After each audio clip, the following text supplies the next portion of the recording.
Hello everybody, welcome back to another video. I'm hoping you guys are all having a fantastic day.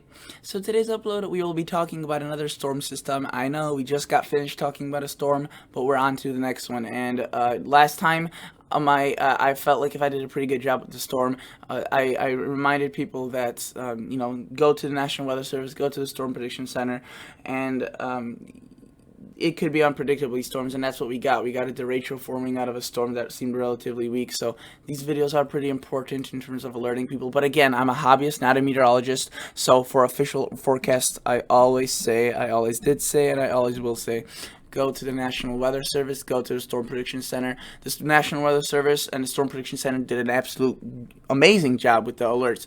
Despite the relatively short amount of time they had, it was still 2 o'clock, 3 o'clock in the morning on Wednesday, or on Monday, and the threat of the derecho was still unknown. And then in the morning hours, it only came apparent, and they still managed to get almost everybody out of danger and seek shelter and alert about this. So it was absolutely an amazing job, and I'm just here to let you guys know they did a good job. They always did a good job, and they will continue to do a good job about these things. They're your number one weather source, National Weather Service. So again, if you guys would like to subscribe to this channel, I just am a hobbyist. I talk about the weather. I'm a weather enthusiast. I love the weather. And if you are one as well, or you just want to know a little bit more about your forecast, consider subscribing. If you are a returning viewer and you like this channel, consider liking the video. And let's get into the storm system. Yet again, this storm system will be mainly tracking across southern Canada. Now, this one is going to be a bit further to the north. Doesn't mean the impacts will be any less, though. It's going to be a pretty large storm. I'm just going to be honest with you guys. It's a very large storm, and it's going to get pretty powerful. However, it's going to be further to the north, so I guess the impacts are going to be less direct, despite it being more powerful. So let's take a look at this. Notice right now we are seeing a clear. The storm that we were looking at that really was impacting a lot of our areas with the rain and precip is right here. It's really far across northern Canada. It is basically reaching the poles at this point, and some of its precipitation is turning into snow at this point, so it really made a long journey and left us with a lot of rain and precipitation.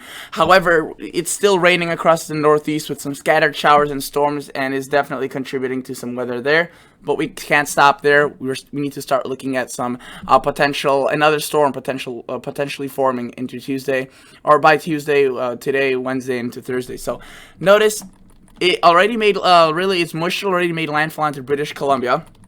And in the next couple of hours, it will start moving right there into Manitoba, or into Alberta and Manitoba, and you can see that it's right there. We see a lot of thunderstorm showers kind of spreading, and I'll show you the European model for a closer view.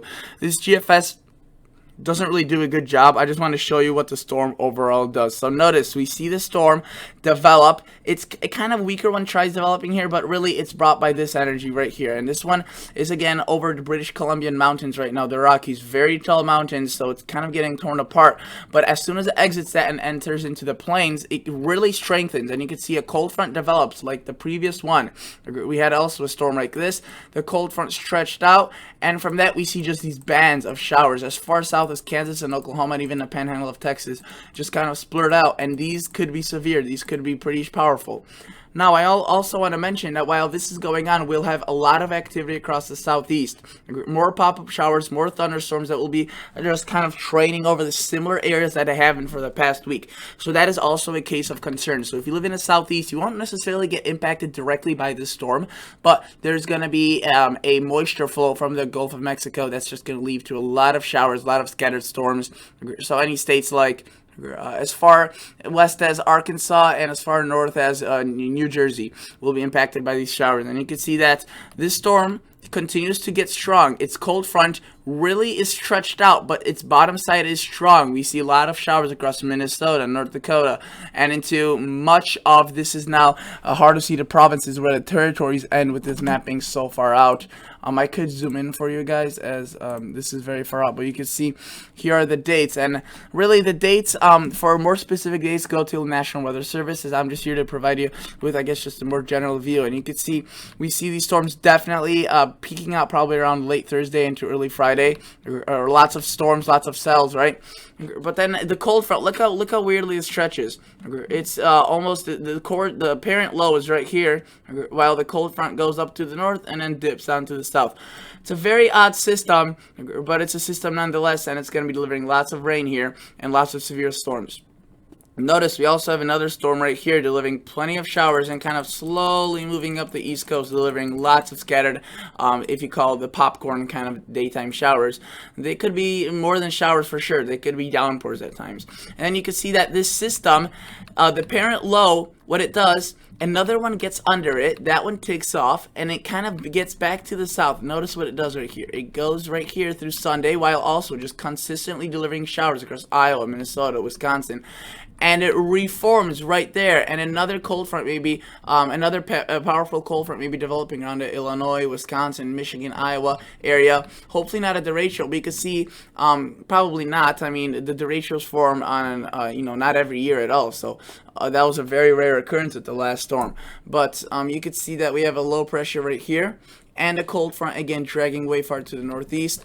And again, look at this. This is what brings the cooler air. It dives down, because that high pressure is driving down from the north. So with that high pressure spinning clockwise, the winds along this high pressure are going like this and in this direction. So while it does that, it just really brings this storm that has been already over the past several days occurring across the United States at this time, Friday or next Tuesday, and you can see it comes down and also brings another cold front across the northeast. You can see this one's actually just very, it's like a streak of moisture. So this one could be a very long-lived system, and again, it's gonna be heightened by this high pressure.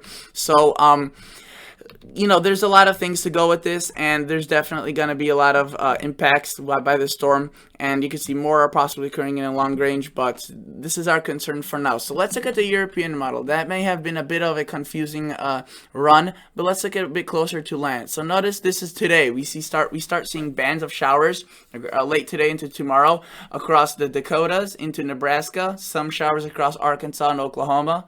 We move this forward. We see a lot of pop-up daytime showers across the southeast. We see the parent low developing very nicely and strongly across Alberta, Canada. Then this extends a cold front. You can see a cluster across southern Manitoba extending into the U.S. border, maybe reaching portions of North Dakota. One in central North Dakota, one across Minneapolis, the Twin Cities area, central Minnesota, another one across Nebraska and into northern Kansas. You can see that they die down, but late Friday into early Saturday, we see another cluster. This looks a bit weird, looks like a perfect circle. This would most likely just be a mesoscale convective system, which would probably lead to some heavy rain and showers and strong winds.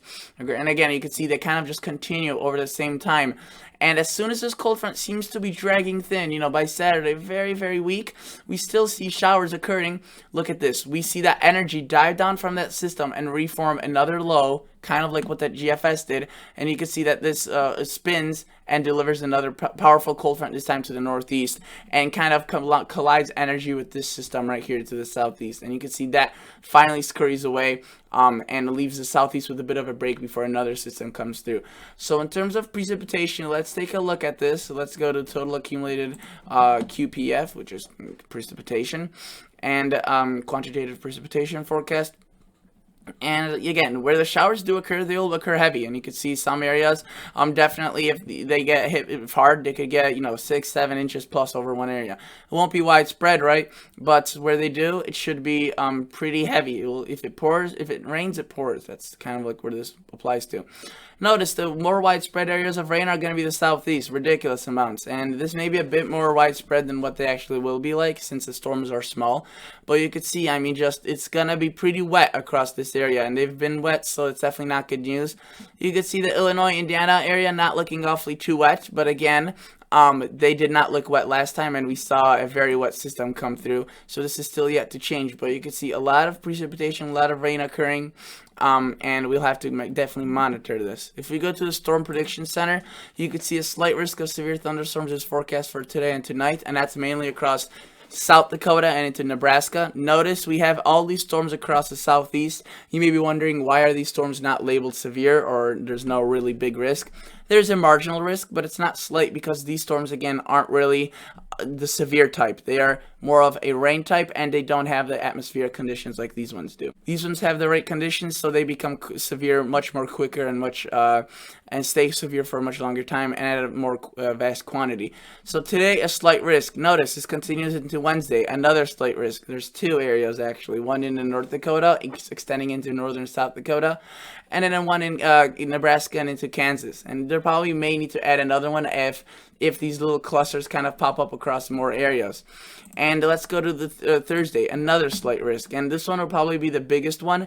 So I would not be surprised if they do an enhanced. I wouldn't say they're gonna give out a moderate like they did last time, this past system. That doesn't happen often at all. But definitely a slight enhanced is definitely possible. So this storm system is still evolving, but it looks as if it will be bringing lots of showers and storms across much of the United States.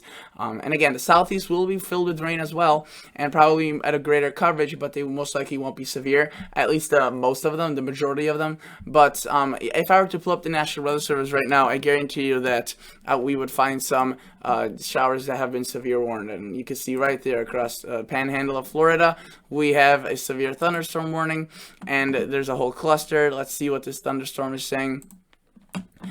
You can see, 60-mile-per-hour winds, and that's really usually the bigger case. It's either some larger hail or winds. Tornadoes don't seem, bad, but you could see 60-mile-per-hour winds and expect damage to roof siding and trees. So definitely something serious. But just a comparison, last night's derecho, yesterday's derecho had the mileage was at 120 in some areas, so just ridiculous. Also, the heat across the southwest will be just unbearable at times. You can see they have a heat warning, excessive heat warnings across Phoenix, and across many other cities, extending into Southern California. And the heat will be just unbearable. I mean, hundreds, 115, heat indices probably over 120. So definitely concerning, and we have to keep an eye on for that as well.